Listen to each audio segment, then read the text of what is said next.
Remember the Sabbath day to keep it holy. 6 days you shall labor and do all your work, but the seventh day is a Sabbath day to the Lord your God. What does that even mean? How does it apply to your life? If it even does, that's what we'll explore today. Welcome to the Sunday service. So God himself rested on the seventh day, setting an example for the rest of us that taking time off, that rest and relaxation is a necessary part of life. That we don't need to be just constantly hustling, going 24/7. God himself doesn't do that. So why in the world would I do that? This idea of self-care has been on the tip of everybody's tongue for the recent past. I probably should have researched a little bit and dug into the prevalence of that term, but certainly during COVID or around COVID, maybe just before it, just my goodness, lots of self-care going on. Is that a good thing or a bad thing? That's what I want to explore today is this idea of leisure time, this idea of escapism, this idea of just time away from work. And one of the things that prompted this was I was out for a friend's birthday party a couple of weekends ago, and we ended up at a karaoke bar. And I love karaoke, by the way. Love it. Super fun. And um, the some of the friends that I was with, they sang um, Chapel Roan's Pink Pony Club. And what a fun song that is. First time I had heard it, and I've heard it on the radio and this, that, and the other thing.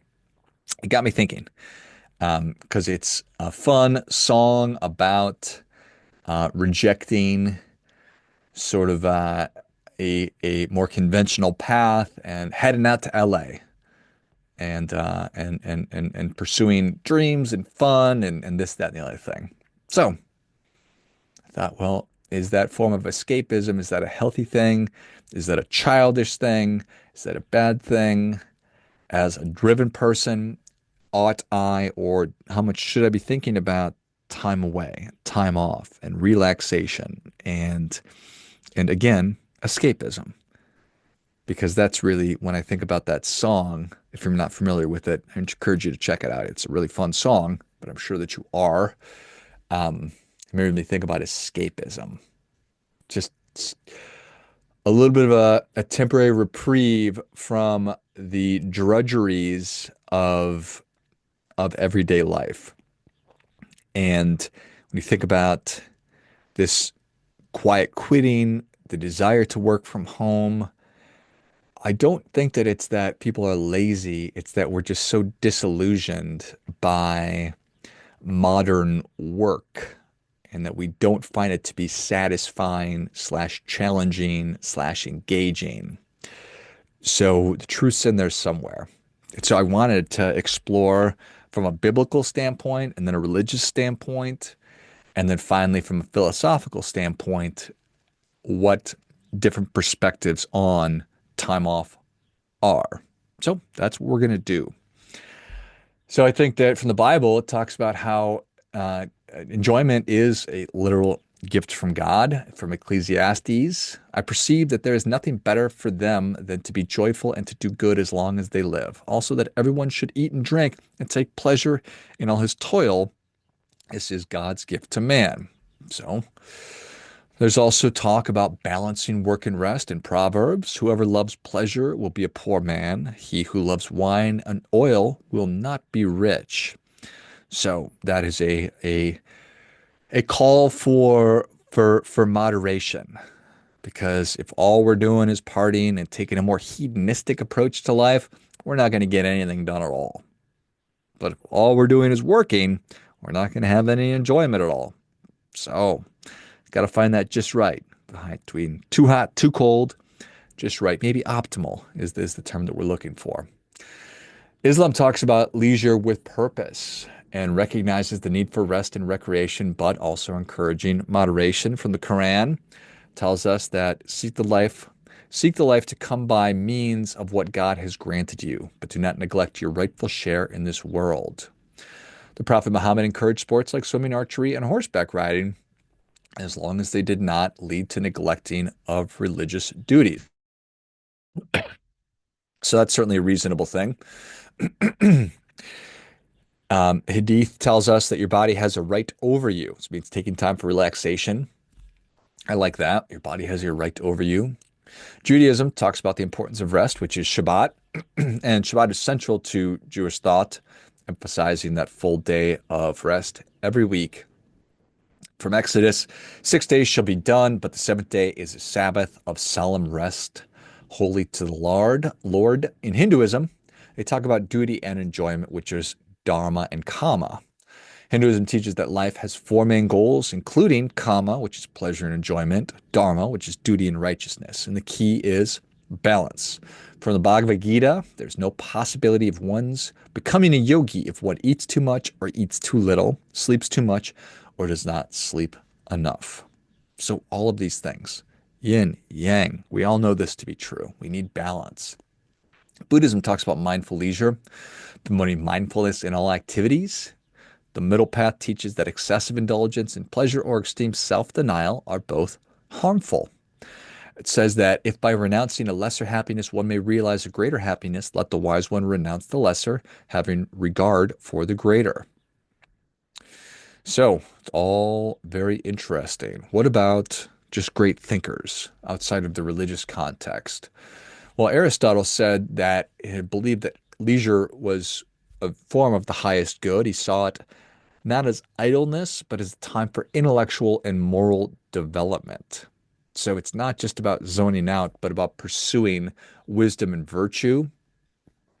So he saw philosophy, art, and education as the best uses rather than just merely pleasure seeking. Plato talked about how leisure is good for the soul, it should be used for self-improvement and philosophical reflection. He thought that music and exercise were good ways to harmonize the soul. The very famous Stoic Seneca talked about how Stoics valued leisure when used for self-discipline and personal growth, but warning against wasting and luxury. So he said that leisure without study is death, a tomb for the living person. Whew! Leisure without study is death, a tomb for the living person. That's pretty powerful right there. Thomas Aquinas was very much influenced by Aristotle and Christian thought. He saw leisure as necessary for spiritual and intellectual well-being, believing that contemplation was the highest and best use of time. Kant believed that humans should use leisure to engage in rational and moral activities. So thought that that's interesting. Marx, he criticized that capitalism limited leisure time for workers, envisioning a society where people work less and have more time for creative and fulfilling activities. Okay. Bertrand Russell, in praise of idleness, argued that modern societies work too much and should distribute labor more fairly so that people can enjoy more leisure. Joseph Pieper, in his book The Basis of Culture, argued that true leisure isn't just rest from work, but an openness to beauty, wisdom, and the divine. So there you go. A lot of talking about balance. My favorite is Friedrich Nietzsche, who had a very complex and critical view of leisure, rejecting the idea that it should be about passive relaxation or just idle pleasure instead of using it as a tool for self-overcoming, creativity, or personal excellence. So he despised the kind of leisure that he perceived led to complacency and weakness. He saw what was then modern society as obsessed with comfort, entertainment, and distraction, things that prevented people from striving for greatness. Any of that sound familiar? In Thus Spoke Zarathustra, he mocks those who seek only a life of comfort and happiness, referring to them as the last men.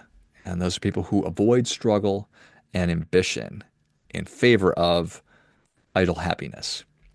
So he said that man does not strive for pleasure, only the Englishman does. So it's not necessarily saying that people from England are lazy or bad. That's not necessarily, but just in the context of his story. So he viewed leisure as a tool for self-overcoming, believed that true leisure should be used to cultivate one's higher self. through things like art and philosophy, struggle and challenge, and his idea of becoming the Ubermensch or overman. So instead of wasting leisure on passive entertainment, he encouraged people to use it to push themselves beyond mediocrity and to create something great. So there you go. So Nietzsche, he did not think that mindless pleasure, passive relaxation, or avoidance of struggle was a good thing. He believed that leisure should be used as a time for deep thought, creative work, and striving towards personal greatness. So, not about escaping hardship. It's about using your free time to become more than who you are. So, I think that a prime example of this would be, from Nietzsche's perspective, the modern office worker, somebody working 40 to 60 hours a week in a repetitive kind of a BS corporate job, somebody who never questions authority or challenges the system, and somebody who only found meaning in small pleasures like watching TV, uh, rarely thinks or even avoids deep thinking or creative pursuits because they're exhausting, somebody who prefers safety over ambition. Nietzsche would say that that person is trapped in a cycle of meaningless labor, working not to become great, but to maintain a comfortable existence. Sounds reasonable to me. So, does he offer an alternative? Thankfully, he does. So instead of just being a worker drone like the person above, Nietzsche wanted people to challenge societal norms, and have independent thought. Use any free time or leisure time for personal growth, not just passive consumption. He wanted people to pursue something meaningful, even if it's difficult or unpopular. He wanted people to not fear struggle, as reality is that hardship and pain can lead to greatness. And obviously, I think that it's so relevant today with, on one hand, quiet quitting, on the other hand, hustle culture, where people are working excessively, yet just spinning our wheels because we're not finding the fulfillment that we're looking for. So I think Nietzsche would argue that if work is just for survival or comfort, it's enslaving. But if work is a means to self-overcome, then it has value. And the same is true of leisure time. If you're using the time that we have available to improve ourselves, it's a positive thing. So, what do you think that Nietzsche would have to say about the Pink Pony Club? What would what would he say? Uh, I think that because the song is telling a story about somebody leaving behind a conventional life to embrace their true self. I think he'd probably appreciate that. He believed that breaking away from societal norms and creating one's own values is of immense value. And I think that Nietzsche, because the protagonist in the song, they reject their small town expectations in pursuit of personal fulfillment. Uh, I know that Nietzsche definitely criticized herd mentality and would likely admire the idea of taking an unconventional path and finding joy versus one dictated just this is the way we do things here. Um, Nietzsche thought a lot about Dionysian and Apollonian themes. So Apollonian, it's order, reason, restraint. Dionysian is chaos, passion, and indulgence. And there's certainly a lot of that going on in the Pink Pony Club song, talking about celebration and being freedom and just having fun. And I think that Nietzsche was for that Dionysian exercise as a path to transcendence of an expression of art. So I think that he might see it as the song as an expression of life affirming, raw, life affirming energy. And that's the vibe I got up the song too. Um, but the song also really kind of glorifies um, sort of a party scene, indulgence, and definitely escapism. So I don't think that that Nietzsche necessarily would like that. So it's complicated, right? What do you prove? Yeah, I think that he would if the protagonist is truly is making her own way and forging her own path and embracing struggle and living as she wants to. But he definitely wouldn't approve of this if it was just escapism, if it was just going to have a good time without any deeper meaning. So if it's about becoming something greater and finding your true form slash voice, charting your own course, making your own way in the world, I think he'd be all for it.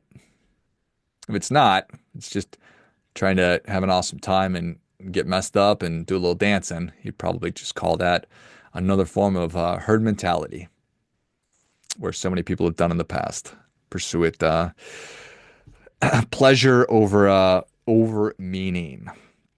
And so it goes for you and I. How do we square that circle? How do we thread that needle between just wanting to zone out every once in a while and recognizing our need to pursue development and artistic enterprises, whatever it might be. Now, the truth's in there somewhere, because sometimes we just need to zone out and go sing Pink Pony Club at karaoke, or actually go dance on stage at the Pink Pony Club. All very fun.